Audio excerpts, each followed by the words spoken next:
Yeah, hey, good morning, good afternoon, everybody. Should I just jump right into it, Stephen? Hey, you take us where you want us to go.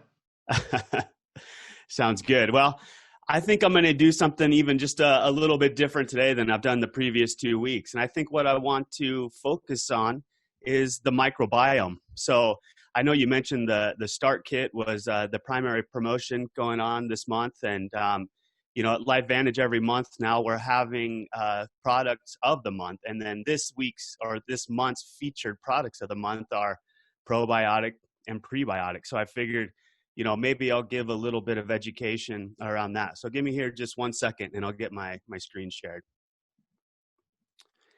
Well, like I mentioned, this month's featured products are probio and prebiotic, but I think to fully understand the power that those products have, I think we need to understand exactly what is the microbiome, and then importantly, what you can do to support it and how these products play such a powerful role in that microbiome. So let's just start off straight away. What is the microbiome? And the definition of the microbiome is that collection of microorganisms that live on and in us. Now, I think most of us are familiar with the notion that we have all of these, especially healthy bacteria, that are living inside of us.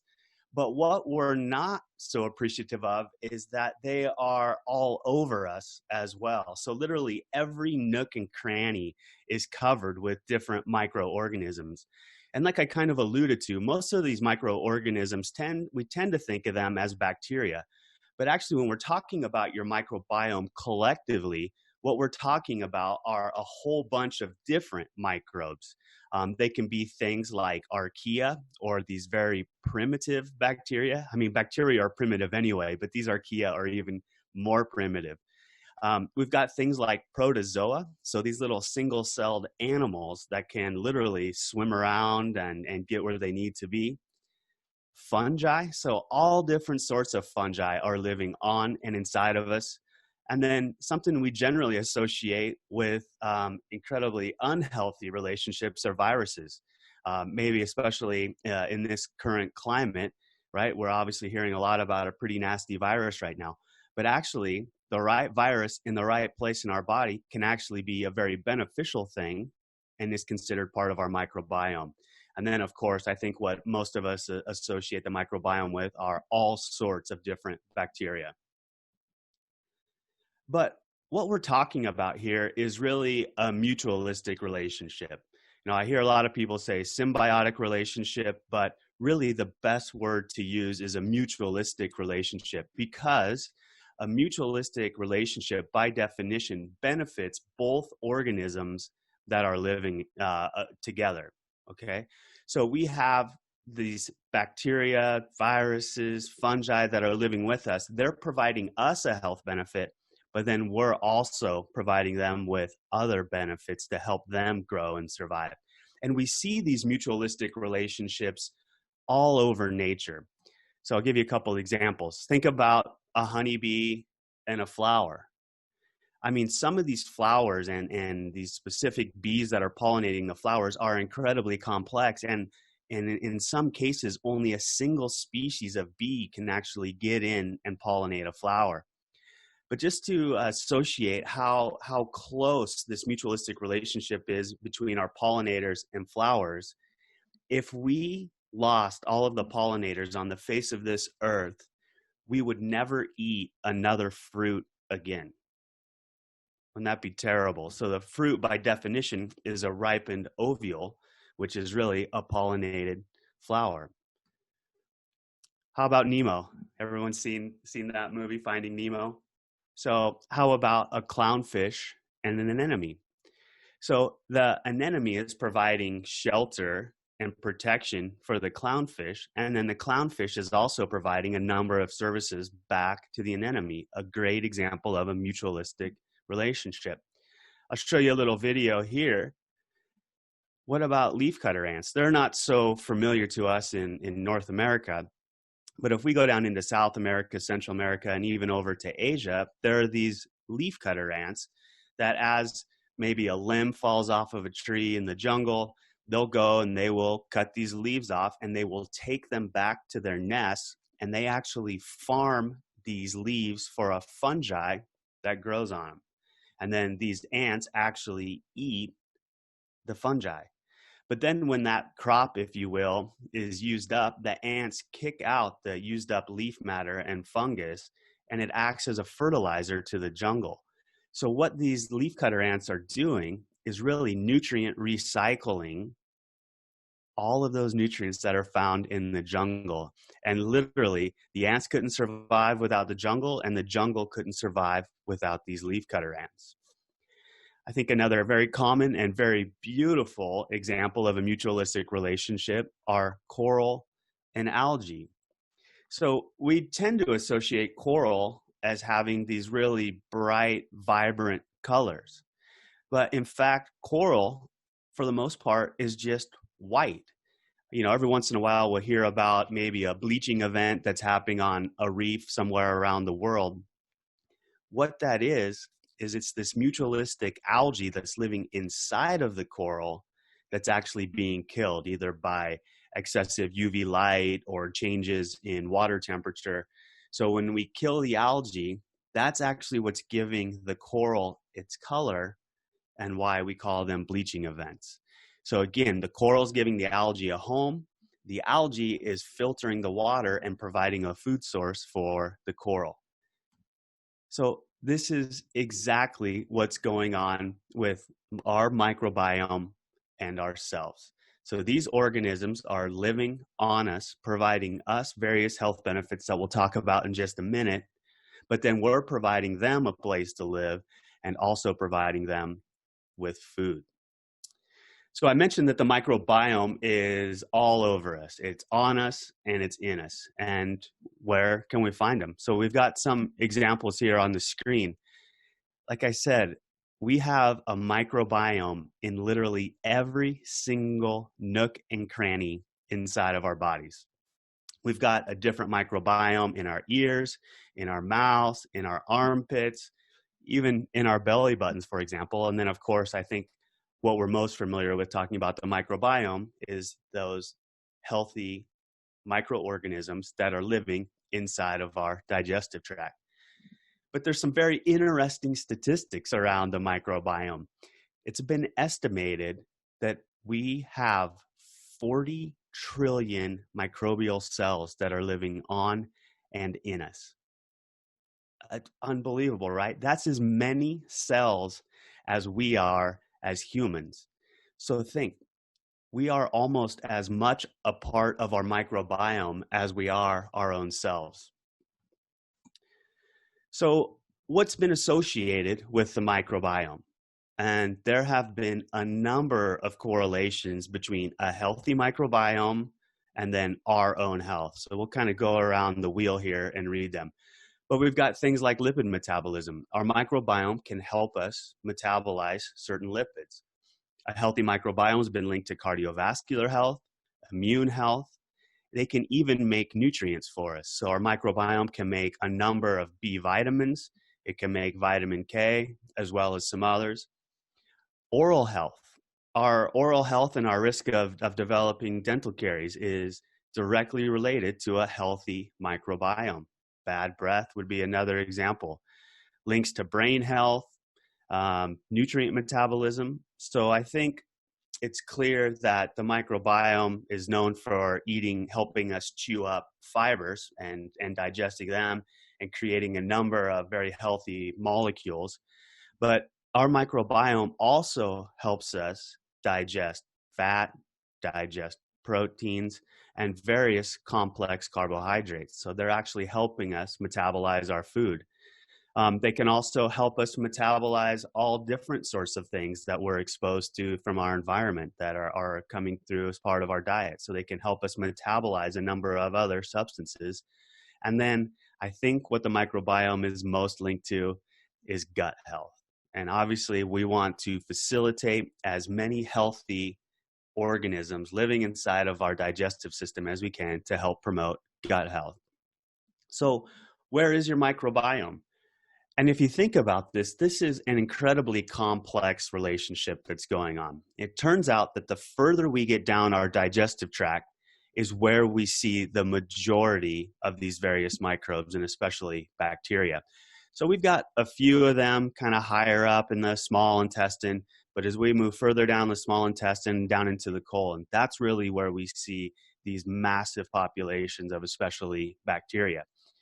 But if you think about that, that's very clever. And it also leads to this notion that this is a true mutualistic relationship. Because basically, what our microbiome is doing is saying, hey, okay, human, you go ahead and try to digest all the food that you can first. And when you're done trying to digest and absorb everything that you just ate, when you're done with that, you just send it down our way and we will eat your leftovers. And that's really exactly what our microbiome is doing. So we're sending all of these things that we can't digest and absorb. So things like lipids, fats, fibers, those things make it down to especially the colon and the large intestine. And this is where that microbiome is metabolizing those compounds and is actually producing a number of health benefits for ourselves, and probably exactly why we see that wide range of health benefits. I don't know if anybody's ever heard this saying, but a lot of people consider our gut as being our second brain. Has anybody ever heard that? It's our second brain. And the reason people are saying that is because our brain and our gut actually communicate. Okay. And this is known as the gut-brain axis. So these microbes in your gut can produce these signals that travel through the body. So they make it into our bloodstream, get into circulation, and can directly affect what's going on inside of your brain. But it's not just affecting what's going on inside of your brain. That it's been shown that these chemicals can have wide-ranging implications really throughout our bodies. So let's talk about how that might be working. So here we have a little cartoon. So you can see on the screen, we've got gut microbiome. So that's going to kind of be the middle of our digestive tract. And then those squiggly purplish lines are going to be like the cells that are lining our digestive system, the epithelium. So what happens is as these microbes are digesting these various compounds and foods that we can't digest, they're making metabolites. So what happens then is these metabolites make it across the gut epithelium and make it into the blood. They then work to circulate and are acting as signaling molecules. So I guess in a way, we're talking about nutrigenomics again. So these signaling molecules will bind to receptors and initiate these cell signaling pathways, and we can turn on these healthy genes. But what else is so interesting with this gut-brain axis is that not are we only in indirect communication through these cell signaling molecules, but we can also have this direct communication that's occurring with nerves. So there are literally nerves that are running from the brain down to the gut and back. And so this is one way, for example, that we know when we're full, we know when we're hungry.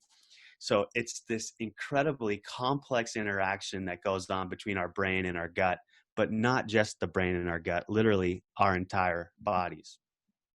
But let's talk about just one more small aspect. This was an interesting study that was done in mice. And, you could never do a study like this in humans, because what the researchers did here was kept 1/2 of the study population sterile. So they had absolutely no microbiome. And then in the other half of the mice, they put back in a healthy microbiome. And then what they did was looked at the activity going on inside of the brain. And you can clearly see on the left-hand side of these brain scans, you can see much more activity, much more gene expression, much more really everything that's going on in the mouse that had the healthy microbiome. So some pretty clear indirect, semi-direct evidence of how important this microbiome can be in affecting organs that we never imagined that they could affect. So that's just a little bit about your microbiome. But now let's talk a little bit more about what you can actually do to support it. I don't know if anyone else feels the same way that I do, but I get incredibly confused when I'm talking about the microbiome because we've got all this prebiotics, probiotics, and just to make our lives even more complicated, it's postbiotic. For me to keep them straight, I literally have to go through each one in my head to make sure that I'm talking about the right one. I want to maybe clear up and maybe give you an easy way to remember these. And there's only three that you'll need to know. So the first is prebiotic, the second is probiotic, and now there's a relatively new thing in this world of the microbiome called postbiotic. So we'll talk about these each individually, but just remember pre, pro, and post. That's all you need to remember. So let's start with prebiotic. Prebiotic is simply a food that is meant for your microbiomes. So I told you that these microbes are really eating our leftovers. So what we want to do is specifically try to feed the microbes to facilitate the growth of the healthy bacteria that we want. And by utilizing the right food, we can encourage the healthy bacteria, especially, to grow and support us. So some examples of prebiotics are things like plant fibers, fruit fibers. Cellulose is a really tough fiber from especially those really tough, dense, green leafy vegetables. But really, when you look at the molecular structure of these different fibers, plant fibers, fruit fibers, cellulose, what they really are, for the most part, are very complex carbohydrates. Okay. And then just some examples of other complex carbohydrates would be things like inulin, pectin, various gums, guar gum, for example. These are just simply fibers. I think the word gum scares a lot of people, but can actually be quite healthy.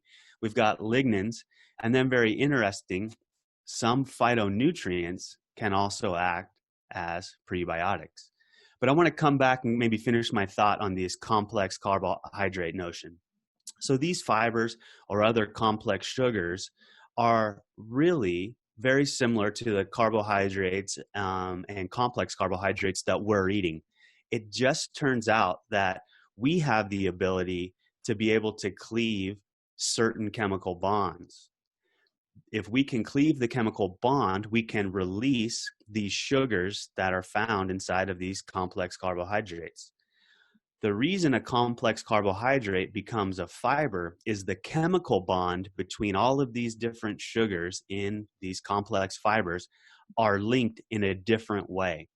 And it turns out that we do not possess the power to be able to cleave this relatively unique chemical bond. What's so great about our microbiome and some of these bacteria is that they do possess these enzymes that can actually cleave this relatively unique chemical bond.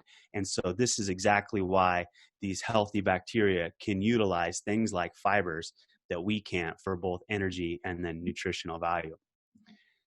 So on to probiotics. So this is really who's doing the work. They're doing the business. This is the actual microorganism. And this is, again, who we usually associate with being the bacteria.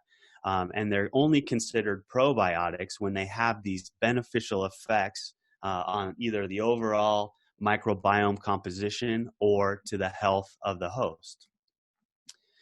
Just some quick examples of probiotics. We've got things like lactobacillus, bifidobacterium, enterococcus, bacillus, and pediococcus are some pretty common names that you might see when you start researching around the microbiome. Now, what is a postbiotic? And this is kind of becoming the next wave of microbiome research. And really what you're trying to utilize isn't the actual living microorganism, but what you're trying to utilize are these metabolites or health or other healthy structures of these microbes for a health benefit.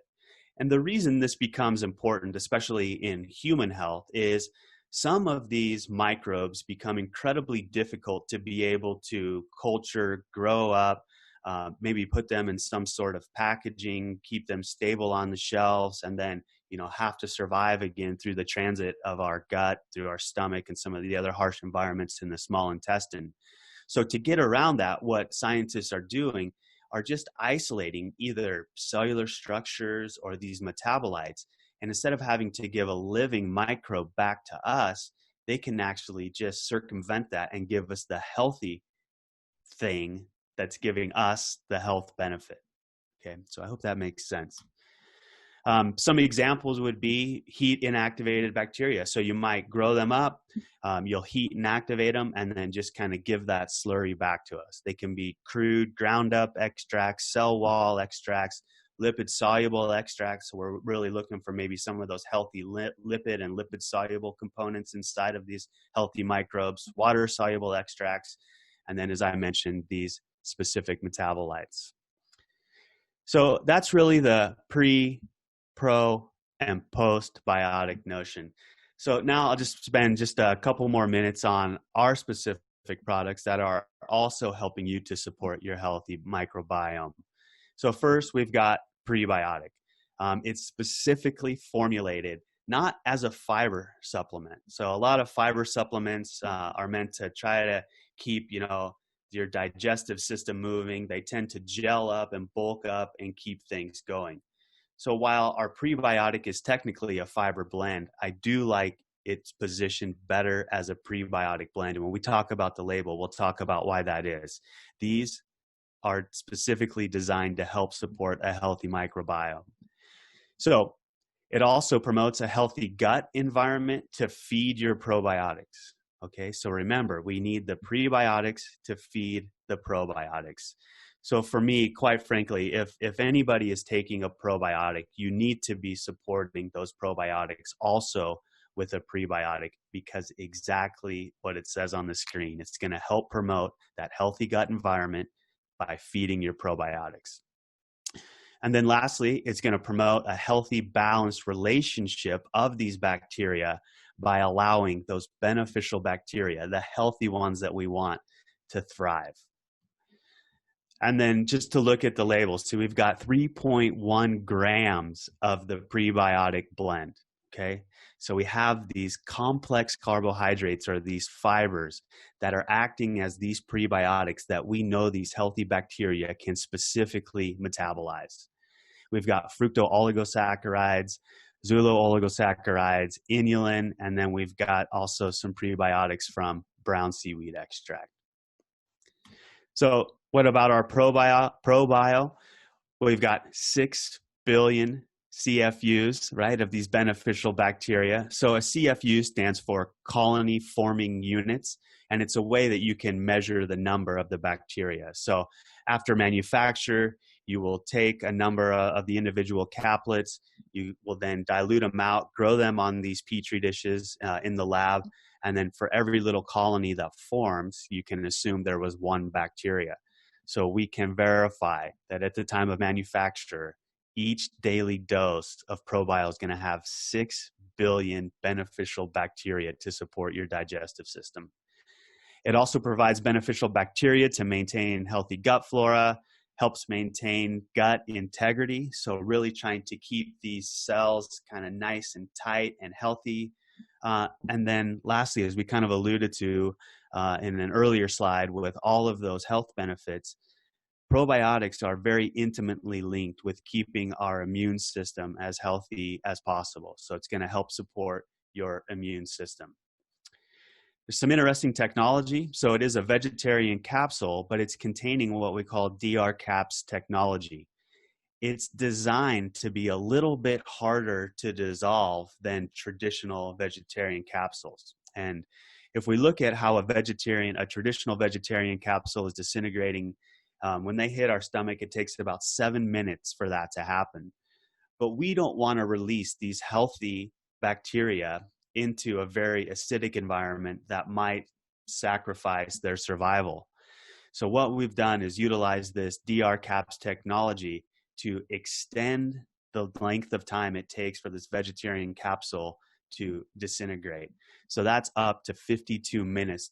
And the reason for that is to try to get it a little bit further down the digestive system, then releasing those probiotics where they can then have a better chance to get where they need to be and provide us all of these health benefits.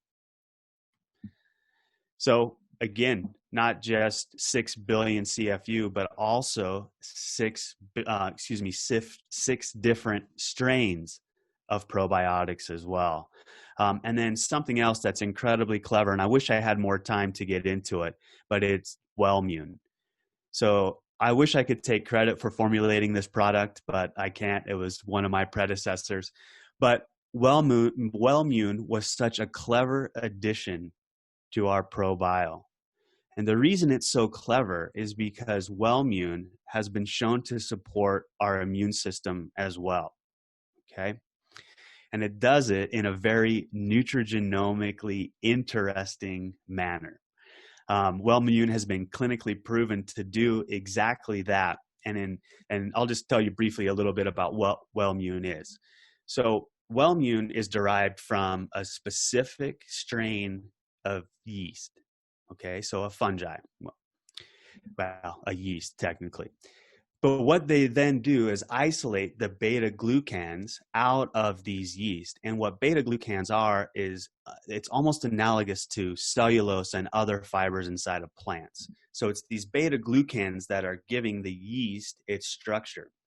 But then we can isolate those beta glucans out and we can provide them back as a supplement. But why these beta glucans are so great to support our immune health is because to actually fully activate a cell in our immune system, it takes 2 exposures for it to become active. Okay. What these beta glucans are doing through a series of steps is ultimately binding to a receptor on the surface of some of our immune cells, and it's acting like a first touch. Okay. So it's initially, if you will, unlocking one of 2 locks that has to be completed for an immune cell to reach its full potential. So this whole process, if you're interested in and wanted to read more, is called priming, but a very interesting nutrigenomic angle that we have in our ProBio to further help us support our immune system. And so with that, I would just like to encourage everybody to think maybe just a little bit more about their microbiome, and especially their gut microbiome, and what you can do to fully support it. And so if you are looking to help support your microbiome, I really hope that you will consider not just looking at our ProBio product, but if you want to help set yourself up for the best success, I would also highly encourage you to be also utilizing our prebiotic to further support those probiotics that you're putting in with our products. So with that, Stephen, I'll hand it back over to you. Thanks everybody again for tuning in this morning. I love seeing all the comments and look at all the people on this call. So thanks again. Stephen, back to you.